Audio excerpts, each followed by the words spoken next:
Hello दोस्तों, तो मैं अंशुमान स्वागत करता हूं आपका इस वीडियो लेक्चर में। अब तक हमने सेकंड ऑर्डर डिफरेंशियल इक्वेशन तक पढ़ रखा है, ठीक है ना। डिफरेंशियल इक्वेशन हमारा कंप्लीट हो गया था, फर्स्ट ऑर्डर भी और सेकंड ऑर्डर भी। जितना मैंने पढ़ा है उतना ही है सिर्फ आपके जैम के सिलेबस में, और जैम के सिलेबस से थोड़ा ज़्यादा ही कराया है, कम उससे नहीं कराया, ठीक है ना। तो उस पर तो कुछ एग्जाम्पल भी हमने देख रखे थे, कैसे कैसे एग्जाम्पल हमारे उस मेथड के हिसाब से सॉल्व हो रहा है, ठीक। तो ये हमारा है अगला लेक्चर, जिसका नाम है अलजेब्रा ऑफ कॉम्प्लेक्स नंबर। ये भी है भैया जैम के सिलेबस में, इसलिए इसको बता रहा हूँ। इसके बाद दो और लेक्चर आएंगे मिसलिनियस टॉपिक्स के ऊपर, जिसमें हम लोग पार्सेवल्स आइडेंटिटी, जो कि आपकी उसमें फोरियर सीरीज़ में छूट गई थी, उसको भी बताऊँगा। और पार्शियल डेरिवेटिव के बारे में थोड़ी चर्चा करूँगा, ठीक है ना। और फिर टेलर एक्सपेंशन, छोटी छोटी जो हमारी थियरीज़ हैं, जैसे टेलर एक्सपेंशन हो गया और जैकोबियन हो गया, इसके बारे में भी थोड़ी बहुत चर्चाएं मैं नेक्स्ट मिसलिनियस वाले टॉपिक्स पे करूँगा, ठीक है ना। तो ये पहले ये देख लेते हैं हम लोग complex number, algebra of complex number के बारे में, ठीक है। तो अलजेब्रा ऑफ कॉम्प्लेक्स नंबर पढ़ने से पहले हमें ये पता होना चाहिए कॉम्प्लेक्स नंबर होता क्या है। तो कॉम्प्लेक्स नंबर क्या होता है भैया? एक पॉलिनोमियल होता है विद रियल कॉफिशिएंट। कॉफिशिएंट उसके रियल होंगे इन द सिंगल इनडिटर्मिनेट आई, ठीक है ना। क्या होगा कि कोई एक सिंगल इनडिटर्मिनेट मतलब कि उसको हम लोग रियल में नहीं पा सकते, वो इमेजिनरी कोई क्वांटिटी है, आई है, ठीक। और उसका जो कॉफिशिएंट है वो रियल है, ठीक है। उसकी फॉर्म में हम उसको एक्सप्रेस करते हैं, कोई भी इक्वेशन, कोई भी पॉलिनोमियल इक्वेशन। और ये जो आई है वो इस वाली रिलेशन को फॉलो करता है, ठीक है ना। इस वाली रिलेशन को फॉलो करने का ये मतलब हो गया, इस वाली रिलेशन को ये फॉलो का मतलब हो गया कि आई इक्वल टू क्या हो गया भैया? रूट ऑफ -1, ठीक है ना। मीन्स हम लोग निगेटिव संख्याओं का जो रूट है उसको किससे दिखा रहे हैं? आयोटा से, इमेजिनरी नंबर से दिखा रहे हैं, ठीक। और हाँ, अब देखिए कॉम्प्लेक्स नंबर हमें समझ में आ गया। कॉम्प्लेक्स नंबर होता क्या है? इसका जो कॉफिशिएंट होगा आई का वो रियल होगा, और कोई भी एक पॉलिनोमियल इक्वेशन है जिसको हम लोग रियल और इमेजिनरी पार्ट के रूप में क्या कर देते हैं? एक्सप्रेस कर देते हैं, वही हमारा कॉम्प्लेक्स नंबर होता है, ठीक है ना। और इसको अगर हम एक्सप्रेस करना चाहें तो कॉम्प्लेक्स नंबर हमारा ऐसे भी एक्सप्रेस किया जाता है। कॉम्प्लेक्स नंबर को मैं अगर लिखना चाहूँ तो जेड से, आपकी लगभग किताबों में आपको जेड से लिखा है, इसलिए यहाँ भी मैं भी जेड से लिख रहा हूँ, ठीक है ना। तो Z equals to A plus iota B, ठीक है ना। इस फॉर्म में आपका कॉम्प्लेक्स नंबर लिखा जाता है। अब देखिए ए और बी ये तो हमारे रियल है, लेकिन ये आई जो है ना, ये देखिए ये आई, ये इनडिटर्मिनेट आई है, ठीक है ना। समझ में आ रहा है? ठीक है, तो ये हमारा रियल, ये हमारा रियल। लेकिन अब देखिए, जैसे मान लीजिए ये मेरा कोई कॉम्प्लेक्स नंबर आपको दिया गया है, ठीक। आपसे पूछा जाए कि आप इमेजिनरी पार्ट बताओ और रियल पार्ट बताओ, तो जिसमें आई नहीं होता, ठीक है ना, सिर्फ जिसमें ए लिखा है, तो ये क्या हो जाएगा भैया? हमारा रियल पार्ट, ठीक है। और जिससे आई लगा हुआ है ये हमारा हो जाएगा इमेजिनरी पार्ट, ठीक है ना। तो रियल पार्ट इक्वल्स टू ए है हमारा, और इमेजिनरी पार्ट हमारा क्या है भैया? बी है। समझ में आया? समझ में आया ना? ठीक है ना। अगर मैं नंबर सिस्टम की बात करूं तो देखिए क्या होता है, जो हमारा मेन होता है भैया कॉम्प्लेक्स नंबर, ठीक है ना। कॉम्प्लेक्स नंबर, अब कॉम्प्लेक्स नंबर ना डिफरेंट थिंग्स में जैसे डिवाइड होता है। जैसे कॉम्प्लेक्स नंबर क्या है भैया? रियल नंबर और इमेजिनरी नंबर। इमेजिनरी नंबर समझ रहे हो ना, जिसके आगे आयोटा लगा होगा, ठीक है ना, रूट ऑफ निगेटिव नंबर्स, ठीक। इमेजिनरी नंबर हो गया। अब रियल नंबर को हम लोग फर्दर डिवाइड करते हैं किसमें? इंटीजर और रेशनल नंबर्स, ठीक है ना। रेशनल नंबर मतलब पी बाई क्यू को फॉर्म में लिखो और क्यू हमारा जीरो ना हो, ठीक है, इसके फॉर्म में डिवाइड होता है। और इंटीजर हमारा दो में डिवाइड होता है, कैसा? नेचुरल नंबर और क्या होता है भैया? होल नंबर, ठीक। तो ये हमारा नंबर सिस्टम कुछ ऐसे ही चलता है, ठीक है। तो जो मेन है हमारा वो क्या है? Complex number. कॉम्प्लेक्स में आपका रियल पार्ट होता है, इमेजिनरी पार्ट। इसीलिए देखिए यहाँ पे रियल पार्ट ए है, इमेजिनरी पार्ट हमारा क्या है? बी है। इतना आप समझ पा रहे हैं। और फिर यहाँ से रियल पार्ट हमारा इंटीजर, रेशनल नंबर। इंटीजर आप जान ही रहे हो, -∞ टू +∞, ठीक है। और किसका अंतर होगा? वो इंटीजर होगा, मीन्स वो फ्रैक्शन में नहीं हो सकता। और दूसरा क्या होगा? फ्रैक्शन, ठीक। इतना आप समझ रहे हैं। फिर अब इंटीजर जो है दो पार्ट में डिवाइड होता है। एक होता है भैया, अब इंटीजर को आप फर्दर और भी डिवाइड कर सकते हो। क्या लिख सकते हो? पॉजिटिव इंटीजर और निगेटिव इंटीजर, ये भी लिख सकते हो, ठीक है ना। और जो पॉजिटिव इंटीजर है इंक्लूडिंग जीरो, वो क्या होता है? Whole number. और पॉजिटिव इंटीजर अगर मैं जीरो हटा दूं तो क्या हो जाते हैं? Natural number. समझ पा रहे हो ना। फिर इसके नीचे आपका प्राइम नंबर और सब नंबर, आपकी इवन नंबर, ऑड नंबर, ये सब आपके इसके हिसाब से क्या होते हैं? उस अलग अलग नंबर्स की प्रॉपर्टीज़ के हिसाब से डिफाइन किए जाते हैं, ठीक है। तो हमारा कुछ ऐसे नंबर सिस्टम चलता है। ये बेसिक है, आपका 11th-12th में भी आपको पता चला होगा। तो यहाँ पे सिर्फ मेरा यही बताने का मोटो था कि रियल पार्ट हमारा ए है, इमेजिनरी पार्ट हमारा क्या है? बी है। इतना समझ गए? चलिए ठीक है, बिल्कुल समझ गए। अब देखिए अगर हम लोग क्या करते हैं, इसका बेनिफिट जान लेते हैं कि इसका बेनिफिट क्या होगा। इसका बेनिफिट ये होता है भैया कि हम कॉम्प्लेक्स नंबर का यूज करके उन इक्वेशंस का सोल्यूशन निकाल सकते हैं जिनका रियल नंबर में कोई सोल्यूशन नहीं है, ठीक है ना। जैसे एग्जांपल के लिए आप देखिए, एग्जांपल के लिए ये बहुत भैया बेनिफिशियल टूल है, जान लीजिए। बहुत सी मीन्स बहुत सी थ्योरी है, जब तक कॉम्प्लेक्स नंबर नहीं था तब तक हम लोग बहुत परेशान थे कि रूट ऑफ नेगेटिव नंबर क्या होगा, और इसकी कई जैसे पावर स्पेक्ट्रम वगैरह को पढ़ने में इसका बहुत यूज किया जाता है, ठीक है ना। और भी कम्युनिकेशन सिस्टम में सबसे ज़्यादा यूज किया जाता है, ठीक। तो कॉम्प्लेक्स नंबर का उसमें बहुत ही ज़्यादा, आप सोचिए आप एक ब्रांच ही बन गई बीटेक की सिर्फ कॉम्प्लेक्स नंबर के ऊपर। अगर आपको कॉम्प्लेक्स नंबर ना पता होता तो आप कैसे जैसे हम लिखते हैं कि कोई सिग्नल है e⁻i⁻ ऐसा लिखते हैं ना, तो उसमें e⁻i ये भी एक कॉम्प्लेक्स नंबर की फॉर्म में ही है। कैसे आता है ये मैं आपको अभी बताऊंगा, ठीक है ना। तो यहाँ से देखिए एग्जांपल, जैसे कि मैंने कहा कि ये बेनिफिट हमें ये देता है कि हमें उन इक्वेशंस का सोल्यूशन दे सकता है जिसका हमारे रियल नंबर में कोई सोल्यूशन नहीं, ठीक है। जैसे एग्जांपल के लिए अब मैं लिखता हूँ x - 1 का whole square this equals to -9, ऐसा कुछ है, ठीक है। अब बताइए ये हमारा कोई रियल नंबर है, मान लेते हैं x हमारा कोई रियल क्वांटिटी, ये हमारा कोई रियल नंबर है। क्या इसका स्क्वायर कोई निगेटिव क्वांटिटी हो सकती है? नहीं हो सकती, ठीक है ना। तो इसका रियल नंबर में कोई सोल्यूशन नहीं है। लेकिन अगर मैं कॉम्प्लेक्स में चला जाऊँ तो इसका सोल्यूशन एग्जिस्ट करता है। देखिए कैसे एग्जिस्ट करता है, इसको मैं लिख सकता हूँ। देखिए क्या लिख सकता हूँ, this equals to x - 1 equals to -9। इसका क्या करते हैं हम लोग, रूट निकाल दें, ठीक है ना। -9 का रूट का मतलब क्या हो गया, -1 का रूट और इंटू 9 का रूट, ठीक है ना। -1 का रूट आयोटा और 9 का रूट 3, ठीक है। तो इसको हम लिख सकते हैं 3 आयोटा, समझ में आया, ठीक। और यहाँ से x इक्वल्स टू लिखा जा सकता है 3 आयोटा -1 + 1, ठीक है। तो देखिए सोल्यूशन मिल गया ना। इसका रियल प्लेन में अगर मैं देखता तो इसका कोई सोल्यूशन नहीं, सोल्यूशन डज नॉट एग्जिस्ट। लेकिन अगर हम लोग कॉम्प्लेक्स नंबर में चले गए तब हमने देखा कि इसका भी सोल्यूशन आपका एग्जिस्ट करता है, ठीक है ना। तो इसीलिए कॉम्प्लेक्स नंबर हमारा बहुत ही ज़्यादा बेनिफिशियल टूल है, ठीक। अब देखिए इसका रिप्रेजेंटेशन देख लेते हैं। इसका रिप्रेजेंटेशन हमारा a+i⁻b से तो किया ही जाता है, ठीक है। अब देखेंगे हम लोग इसका रिप्रेजेंटेशन किस में, पहले हम लोग देखेंगे कार्टेशियन में, फिर उसके बाद हम लोग देखेंगे पोलर में। और पोलर में जब हम देखेंगे तो उसको हम लोग ये भी देख लेंगे कि इसको एक्सपोनेंशियल की फॉर्म में कैसे लिखते हैं अपना एक कॉम्प्लेक्स नंबर, ठीक है ना। फिर उसके बाद कुछ प्रॉपर्टीज़ वगैरह देखेंगे। फिर आखिरी में हम लोग देखेंगे कि डी मूवर्स थ्योरम क्या होती है, जिससे हम लोग किसी भी कॉम्प्लेक्स नंबर का रूट निकालते हैं, ठीक है ना। तो ये देख लेते हैं। देखिए तो अब क्या देखते हैं भैया, रिप्रेजेंटेशन पहले हम लोग किसमें देखेंगे, कार्टेशियन में। तो पहले हम लोग देख रहे हैं कार्टेशियन में। इसमें भैया सिर्फ आपका बेसिक आता है, कॉम्प्लेक्स नंबर सिर्फ बेसिक आएगा आपका। जितना बेसिक मैं बता रहा हूँ इतना ही बेसिक आपका आना है, ये जान लीजिए जैम में, ठीक है। अगर आएगा तो, वैसे पूछा जाता नहीं है, ठीक है, मुश्किल ही होता है, लेकिन जिसमें पूछा जाता है एकदम बेसिक पूछा जाता है। तो देखिए कार्टेशियन प्लेन में इसको कैसे रिप्रेजेंट करते हैं। कार्टेशियन प्लेन आप बना लीजिए, ठीक है ना। ये x हो गया, ये y हो गया, यहाँ पे कोई मेरा पॉइंट है, इसको मैं मान रहा हूँ a, ये हमारा इमेजिनरी लाइन है, ठीक है ना, और ये हमारी है रियल लाइन, ठीक। इसको आप ध्यान रखेंगे, जो हमारा y था वो हमारा अब इमेजिनरी लाइन हो गया और x हमारा रियल लाइन होगा, ठीक। ये हमारा हो गया b, ये हमारा एक पॉइंट है जिसको हम लिख रहे हैं a+i⁻b, ठीक। और इसी को लिखते हैं हम लोग z, ठीक है। इसको यहाँ पे आप ऐसे मिला दीजिए, यहाँ पे ऐसे, और ये हमारा हो गया भैया z, ठीक है, समझ में आया। तो ये हमारा कार्टेशियन फॉर्म में रिप्रेजेंटेशन हो गया। अब इसी का अगर मैं कॉम्प्लेक्स कॉन्जुगेट लूँ, कॉम्प्लेक्स कॉन्जुगेट भी इसे डिफाइन कर देते हैं। कॉम्प्लेक्स कॉन्जुगेट जो कि मैं बहुत बार आपको बता चुका हूँ, फिर से बता रहा हूँ। कॉम्प्लेक्स कॉन्जुगेट को लिखते हैं z बार से,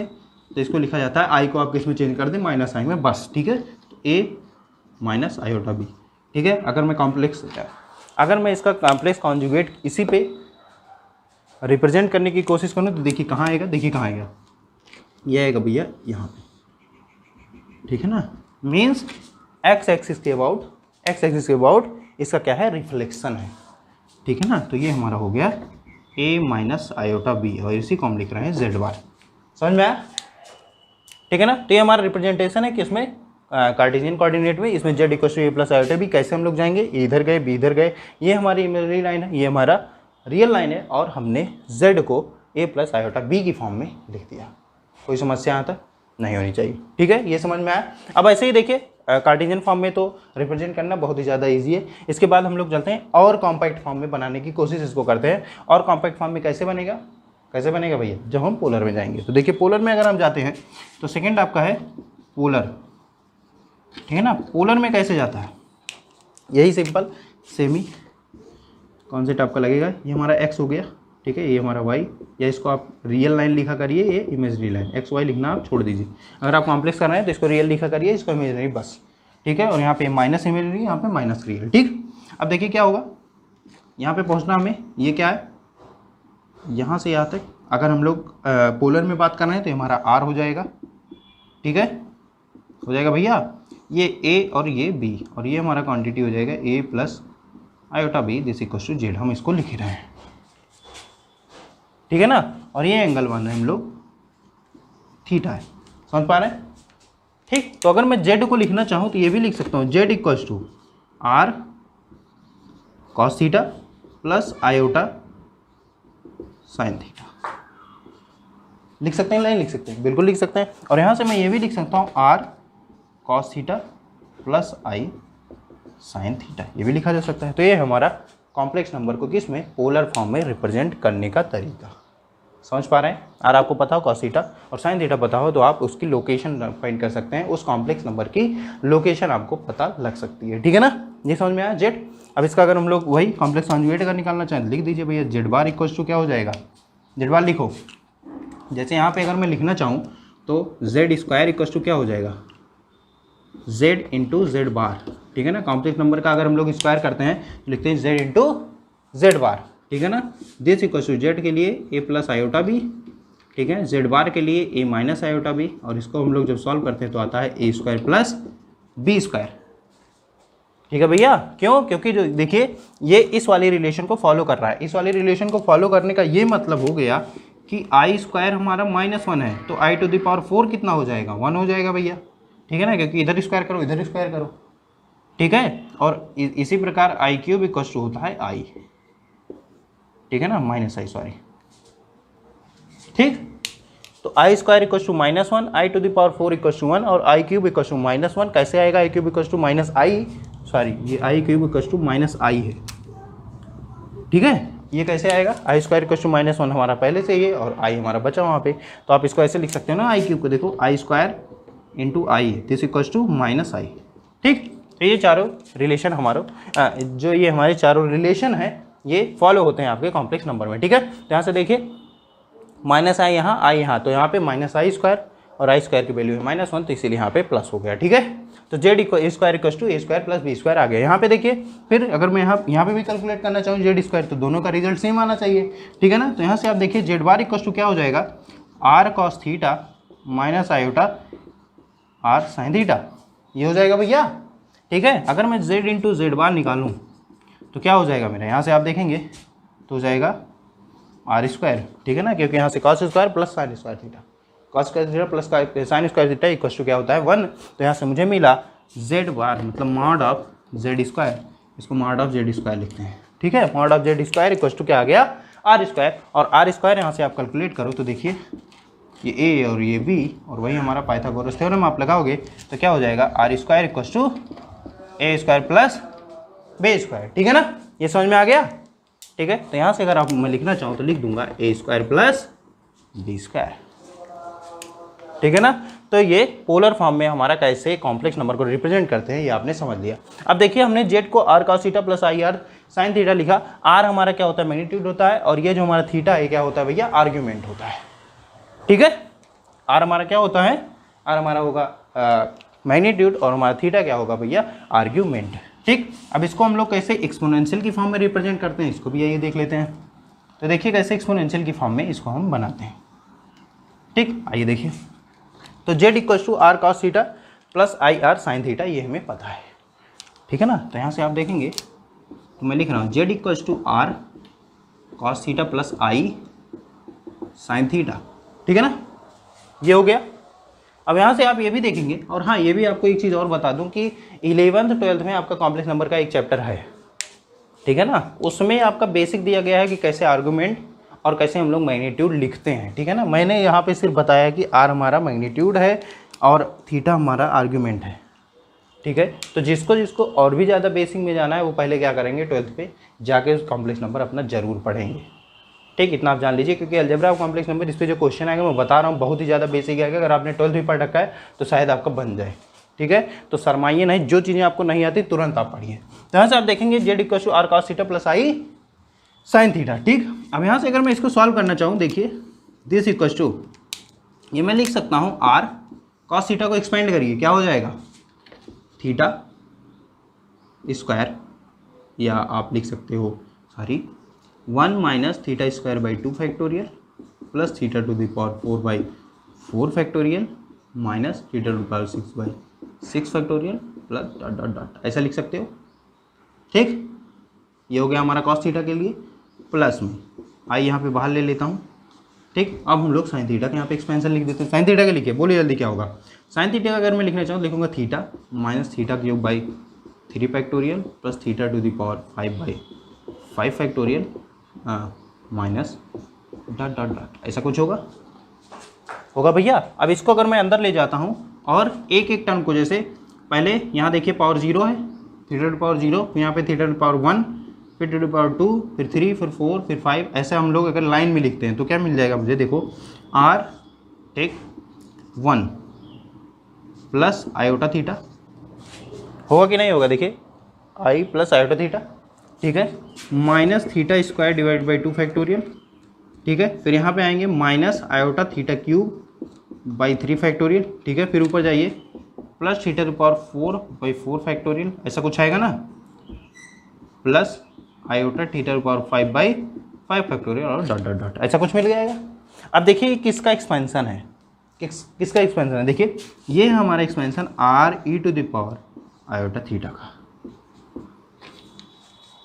ठीक है ना, देखिए है कि नहीं है, देखिए कैसे R E to the power iota theta कैसे एक्सपेंशन है, क्योंकि हम लोग जानते हैं E to the power X का जो एक्सपेंशन है वो क्या होता है। देखिए यहाँ पे लिख देता हूँ, E to the power X equal to क्या होता है 1 plus X square by 2 factorial plus X cube by 3 factorial plus X to the power 4 by 4 factorial plus dot dot dot, ऐसा कुछ होता है महाराज।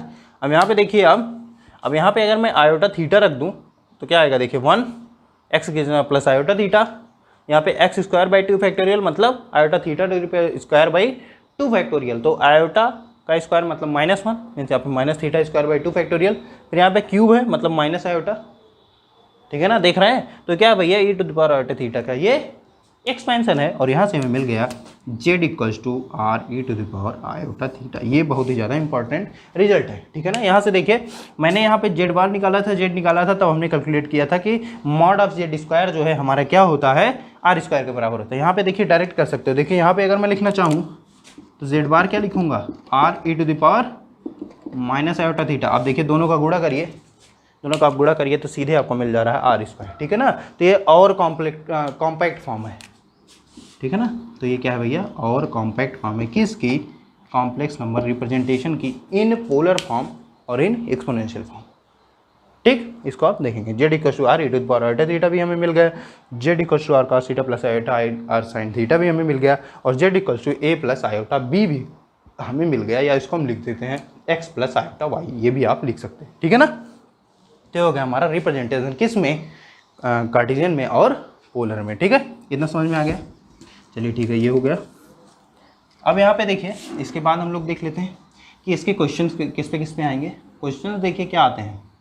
पहला क्वेश्चन जो आपका आ सकता है वो आएगा आपके 12th वाले कॉन्सेप्ट, मतलब आपको पूछेगा कि आर्ग्यूमेंट बता दो कितना होगा, और क्या पहले आपको आर्ग्यूमेंट पूछ लेगा और आपको मैग्नीट्यूड पूछ सकता है। ठीक है ना, कोई इक्वेशन दे दिया और कहा कि भैया इसका आर्ग्यूमेंट बताओ और इसका मैग्नीट्यूड बताओ। ठीक है, आर्ग्यूमेंट और मैग्नीट्यूड, जैसे मान लीजिए आर्ग्यूमेंट और मैग्नीट्यूड सबसे अच्छा निकालने का तरीका है कि आप क्या लिखो, Z equals to R E to the power iota theta form में इसको बना लो।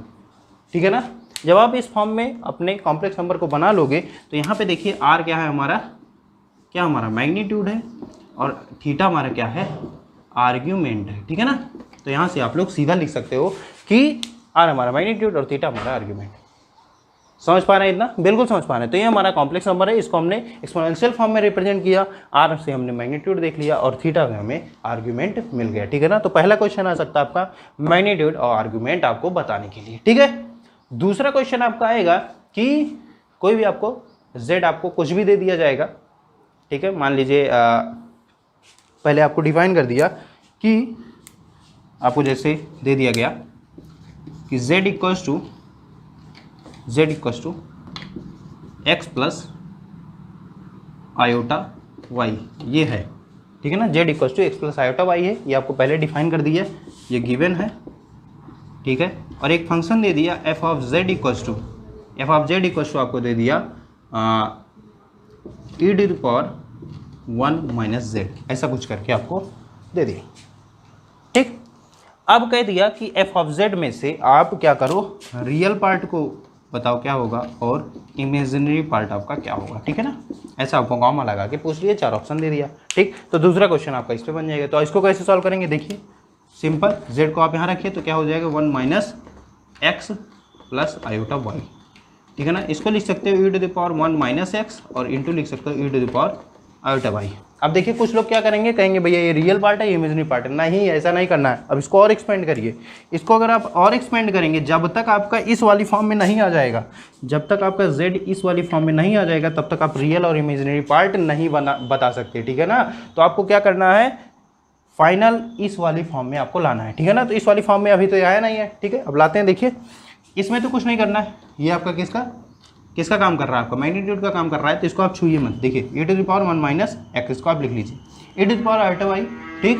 अब क्या करते हैं, इसको एक्सपेंड करते हैं तो cos theta plus iota sine Y, ठीक है ना। यहाँ पे cos Y iota sine Y, इसको लिख सकते हैं। अब यहाँ से आप लिख सकते हो e to the power 1 minus X cos Y plus e to the iota e to the power 1 minus X sine Y, ये लिख सकते हो, नहीं लिख सकते हो, बिल्कुल लिख सकते हो। अब यहाँ से आप देखिए इस वाली फॉर्म में बन गया, ए हमारा रियल पार्ट, बी हमारा इमेजिनरी पार्ट, तो हम यहाँ पे लिख सकते हैं कि ये हमारा रियल पार्ट है और ये हमारा क्या है, इमेजिनरी पार्ट।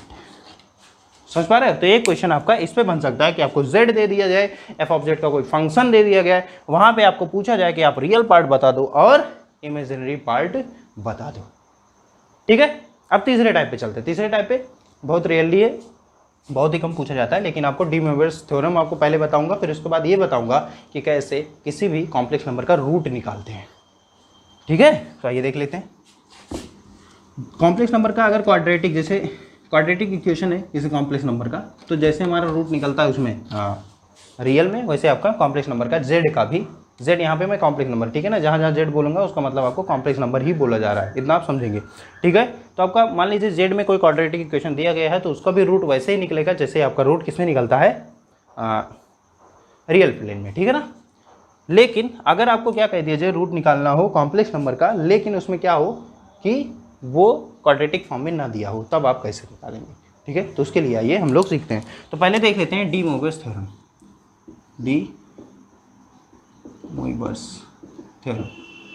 ठीक है ना। डी मोइरस थ्योरम है, देखिए क्या कहती है।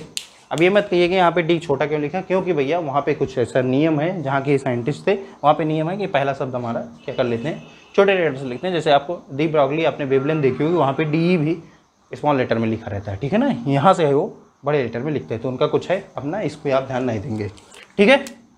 तो डी मोइरस थ्योरम क्या कहता है कि अगर हमारे पास z equals to r cos theta plus i sin theta है, ठीक है ना, तो z to the power n equals to हो जाएगा r to the power n cos of n theta plus i sin n theta, ठीक है ना। और हाँ एक चीज़ और बता देता हूँ, प्रॉपर्टी में बताना भूल गया। एक प्रॉपर्टी है कि, प्रॉपर्टी पहले लिख लेंगे फिर इस पे आऊँगा।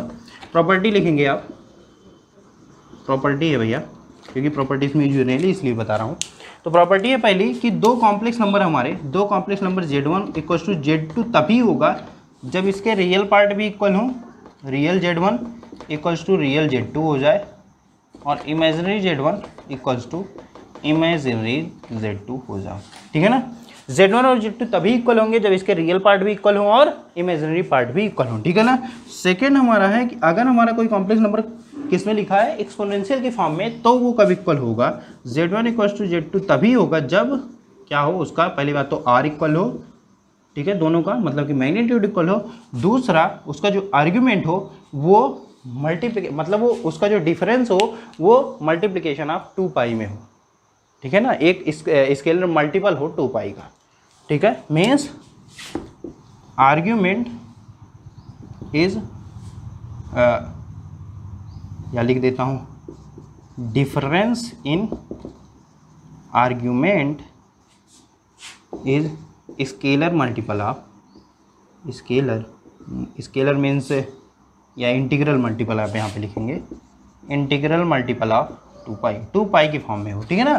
2 पाई के इंटीग्रल फॉर्म में अगर है इसका डिफरेंस आर्ग्यूमेंट का, तब हम जो है कह देंगे कि Z1 और Z2 इक्वल हैं, अगर वो किस में लिखे हैं, एक्सपोनेंशियल के फॉर्म में लिखे हैं। इतना आप समझ गए। चलिए ठीक है, अब देखिए यहाँ पे कहा है इंटीग्रल मल्टीपल ऑफ 2 पाई में होना चाहिए। मतलब कि अगर हमारे पास दो कॉम्प्लेक्स नंबर है, मतलब कि मान लीजिए R E to the power iota theta है, दिस इक्वल टू हो जाएगा R E to the power iota theta plus 2 pi. इसको लिख सकते हैं, नहीं लिख सकते, बिल्कुल लिख सकते हैं। क्यों ऐसा होता है ये भी आपको बता देता हूँ। देखिए R E to the power iota theta, R E to the power iota theta plus 2 pi, ये दोनों इक्वल हैं। कैसे इक्वल हैं, देखिए इसको अगर मैं एक्सपेंड करूँ तो क्या लिख सकता हूँ, देखिएगा इसको अगर मैं एक्सपेंड करूँ तो ऊपर लिख देता हूँ कि E to the power iota theta into E to the power iota 2 pi, ठीक है ना। और इसको मैं लिख सकता हूँ E to the power iota theta, और 2 पाई को लिख सकता हूँ cos 2 pi plus I sine 2 pi, ठीक है ना। ये हमारा हो गया 0, बचा क्या हमारा cos 2 पाई, और इसकी वैल्यू होती है 1, ठीक है ना। तो ये देखिए E to the power iota theta के बराबर ही है, ठीक है। तो यहाँ पे देखिए ये भी इक्वल है, ये भी इक्वल है, तो ये दोनों हमारे कॉम्प्लेक्स नंबर इक्वल है। मीन्स अगर हमारे पास z equal to R cos theta plus I sine theta है, ठीक है, ये हमारे पास अगर है तो मैं इसको लिख सकता हूँ, इसको मैं ये भी लिख सकता हूँ, देखिएगा इसको लिखा जा सकता है कि r यहाँ पे लिखेंगे, ये इक्वल होगा भैया r cos theta plus 2 pi, ठीक है ना, plus I sine theta plus 2 pi, ये भी आप लिख सकते हैं, ठीक है ना। और इंटीग्रल मल्टीपल कहाँ हो तो आप यहाँ पे के पाई भी लिख सकते हैं, ठीक। मतलब कि यहाँ पे आप ये भी लिख सकते हैं, आप देखेंगे तो z equals to R cos theta plus 2 K pi, ठीक है ना। 2 के पाई के अगर मल्टीपल में है तो देखिए साइन थीटा वाला ये वाला टर्म तो 0 हो जाएगा, और साइन कॉस 2 के पाई, के की वैल्यू आप 1 रखो, 2 पाई 2 रखोगे 4 पाई, सबकी वैल्यू क्या आ रही है 1 आ रही है, मतलब कि E to the power iota theta के ही बराबर है, ठीक है। इतना आप समझ लीजिए, ठीक। तो this equals to iota sine theta plus 2 K pi, ठीक है ना। ये हमारा z आप ऐसे भी लिख सकते हैं, या इसको अगर मैं किसके एक्सपोनेंशियल के फॉर्म में लिखना चाहूँ लिखूंगा z equals to R E to the power iota theta plus 2 K pi, ठीक है ना। ये इसके भी बराबर है, तो ये दोनों आप लिख सकते हो, ठीक है। तो इसका हम यूज करते हैं किस वे, जो कॉम्प्लेक्स नंबर है उसका रूट निकालने में, ठीक है ना। या मान लीजिए कोई कॉम्प्लेक्स नंबर है, उसका अगर हम लोग को क्यूबिक रूट निकालना है या कह दीजिए क्वाड्रिक रूट निकालना है, तो आप यहाँ से निकाल सकते हो, ठीक। तो अब देखिए यहाँ पे इसको लिख दिया। अब यहीं पे हमने डिफाइन किया कि z to the power n equals to क्या लिखेंगे, डी मोइरस थ्योरम कहती है z to the power n equals to r to the power n cos n theta plus 2 K pi, ठीक है ना, प्लस iota sine n theta plus 2 K pi, ठीक है ना। ये हम इसको लिख सकते हैं, ठीक। तो z to the power n को हम ऐसे लिख सकते हैं, यही हमारा डी मोइरस थ्योरम है। इसका मैं प्रूफ नहीं बता रहा हूँ, आपको इसके क्लास में मिल जाएगा, अगर आपको वहाँ पे प्रूफ सीखना है तो आप सीख भी सकते हो, ठीक। अब इसका एप्लीकेशन क्या है ये भी देख लेते हैं, ठीक है ना। तो एक एप्लीकेशन मैं करके आपको बता देता हूँ, और ये भी बता देता हूँ कैसे आप रूट निकालते हैं। आइए देखिए तो रूट हमारा कैसे निकलेगा। थर्ड क्वेश्चन आपका इस पर आ सकता है, ठीक है ना, कि फर्स्ट रूट आपका क्या होगा, सेकेंड रूट क्या होगा, या थर्ड रूट क्या होगा, ठीक। ऐसा कभी कभी दे सकता है, बहुत रेयर है, ठीक है, लेकिन पूछा जा सकता है, इसलिए मैं यहाँ पे आपको बता रहा हूँ। तो आपको डी मोइरस थ्योरम पता चला कि हमारी कुछ ऐसी होती है जो मैंने अभी बताया आपको कि z to the power n equals to r to the power n cos of n theta plus n 2 pi के, ठीक है, प्लस iota sine n theta plus n 2 pi के, ठीक। इसको आप लिख लेंगे, ठीक है। अब देखिए आप निकाल लेते हैं। मान लीजिए मेरे पास जो हमें कॉम्प्लेक्स नंबर दिया गया है वो दिया गया है z equals to 27 sine pi, 27 cos pi plus iota sine pi. ये हमारे पास मान लीजिए कोई कॉम्प्लेक्स नंबर है, ठीक है। अब कह रहा है कि आप इसका रूट निकाल दो भैया, ठीक है ना, इसका आप रूट निकाल दो। और हाँ, डी मोइरस थ्योरम को आप ऐसे भी लिख सकते हो, किसमें, एक्सपोनेंशियल की फॉर्म में। देखिए कैसे लिखा जा सकता है, this equals to r to the power n और यहाँ पे e to the power iota N theta plus N 2 k, समझ पा रहे हो? तो ये हो गया हमारा z to the power n, ठीक है। तो ये हमारा हो गया एक्सपोनेंशियल की फॉर्म में, ठीक है। तो आपको z आप ये कुछ दिया गया है, ठीक। और आपसे कहा गया कि आप क्या निकालो, क्यूबिक रूट निकाल दो। क्यूबिक रूट का मतलब इसके 3 रूट होंगे, तो आप 3 रूट इसके निकाल दो। समझ पा रहे हो? बिल्कुल समझ पा रहे हो। तो आइए निकालते हैं, देखिए आइए देख लेते हैं। तो अब क्या निकालना है हमें, क्यूबिक रूट निकालना है। तो z हमें दिया गया, डी मोइरस थ्योरम लगाओ। देखो क्या हो जाएगा, z टू दी पावर 1/3, यहाँ पे लिख सकते हैं हम लोग, सीधा आप यही वाला फार्मूला यहाँ पे लगाओगे तो क्या हो जाएगा 27 to the power 1/3 e to the power iota, n की जगह क्या है 1/3, थीटा की जगह क्या है पाई, तो मतलब क्या हो गया पाई/3 प्लस n की जगह 1/3 मतलब 2πk/3। समझ पा रहे हो? इतना समझ पाए? तो मैं क्या कर रहा हूँ, एक्सपोनेंशियल के फॉर्म में सॉल्व कर रहा हूँ, आपको कॉस और साइन में सॉल्व कर लेना खुद ही। क्या करना है, सिर्फ इसको एक्सपेंड कर देंगे, साइन और कॉस में आ जाएगा। तो यहाँ से आप देखेंगे तो मुझे मिला यहाँ पे क्या मिला 3 e to the power iota पाई/3 प्लस 2k पाई/3, ठीक है ना। ये हमारा हो गया z की पावर 1/3 की वैल्यू, ठीक। अब हमें क्या करना है, पहली बात तो हमें क्यूबिक रूट निकालना था, मतलब इसके 3 रूट होंगे। तो यहाँ से देखिए k = 0 के लिए जो हमें मिलेगा वो मिलेगा फर्स्ट रूट, ठीक है। तो k = 0 के लिए फर्स्ट रूट, दिस इम्प्लाइज, तो मैं यहाँ पे लिख रहा हूँ z1, फर्स्ट रूट के लिए मैं z1 यहाँ पे यूज़ कर रहा हूँ, ठीक है। z1 = क्या हो जाएगा, देखिएगा 3 e to the power iota पाई/3 हो जाएगा कि नहीं हो जाएगा, बिल्कुल हो जाएगा। k = 0 रख दीजिए, ठीक। सेकेंड रूट के लिए आप रखिए k = 1, थर्ड रूट के लिखिए k = 2, ठीक है ना। तो यहाँ से मुझे मिला z2 और यहाँ से मुझे मिला z3। इसके बाद आप नहीं निकालेंगे क्योंकि क्या है, क्यूबिक रूट ही यहाँ पे निकालना, मतलब 3 ही रूट आपको चाहिए, ठीक है। तो यहाँ पे आप निकालेंगे तो z2 मुझे क्या मिल जाएगा, k = 1 यहाँ पे रखेंगे तो क्या हो जाएगा 3 e to the power iota पाई/3 यहाँ पे 2π/3 यहाँ पे, दोनों आप जोड़ेंगे तो हो जाएगा 3π/3 और यहाँ पे मिला 3 e to the power iota pi, मिल गया, ठीक है। तीसरा root 3 e to the power iota, यहाँ पे रखेंगे 2, ठीक है, 2 टू द 4π/3 और यहाँ पे π/3 मतलब 5π/3, ठीक है ना। तो ये हमारा हो गया थर्ड रूट। तो यहाँ से आप देखिए फर्स्ट रूट, सेकंड रूट और थर्ड रूट आपको मिल गया, सिंपल, सिर्फ आपने डी मोइरस थ्योरम लगाई, ठीक है ना। तो डी मोइरस थ्योरम ये बहुत ही ज़्यादा इंपॉर्टेंट है रूट वगैरह निकालने के लिए, आपकी यूनिवर्सिटी वगैरह एग्जाम में जरूर पूछा जाता है अगर आपका कॉम्प्लेक्स एनालिसिस का कोर्स है तो, ठीक है। तो इसमें मैंने 2-3 तरीके के आपको सवाल बताए। पहला तरीका मैंने आपको बताया कि मान लीजिए कोई कॉम्प्लेक्स हम लोग आपको दे दिया गया, उसमें आपको कहेगा कि रियल पार्ट और इमेजिनरी पार्ट बताओ, पहला। दूसरा आपको क्या कर देगा, हाँ एक चीज़ और भी दे सकता है आयोटा की फॉर्म में, ठीक है ना। एक क्वेश्चन ऐसा भी बनता है कि जैसे दे दिया z = i to the power 256 divided by √i³, ऐसा कुछ करके कुछ दे दिया, ठीक है ना। इसकी वैल्यू आपको सिंप्लीफाई करके पूछेगा, ठीक। तो आपको इन सब चीज़ें, मतलब i² = -1 होता है, i टू द पावर 4 = 1 होता है, इसका मतलब ये भी हो गया। देखिएगा इनको अगर मैं जनरलाइज्ड फॉर्म में लिखूं तो लिखूंगा i to the power 4k this = 1, ठीक है ना। k आपका क्या है, इंटीजर है, ठीक है। i to the power 2k = -1, ठीक है। k हमारा क्या है, सॉरी k हमारा क्या है भैया, इवन इंटीजर से, ठीक है ना। तो ये सब आप ध्यान में रखेंगे, ठीक। k इवन इंटीजर क्यों रखा, क्योंकि आप देखो यहाँ पे 0, सॉरी यहाँ पे -1 है, ठीक। इवन इंटीजर एक्सेप्ट 0 यहाँ पे लिखोगे, एक्सेप्ट 0 क्यों, क्योंकि 0 रख दोगे भैया ये 1 हो जाएगा, ठीक है ना, क्योंकि -1 है। तो यहाँ पे देखो 1 रखो तो क्या आएगा -1। अब यहाँ पे अगर 2 रख देते हो तब भी दिक्कत है। i² = -1 तो मतलब कि i टू द पावर 6 आपका आना चाहिए, ठीक है। तो यहाँ पे लिखोगे i2k + 4 दिस = -1, ठीक है ना। तो यहाँ पे देखिए k हमारा क्या हो गया, इंटीजर हो गया,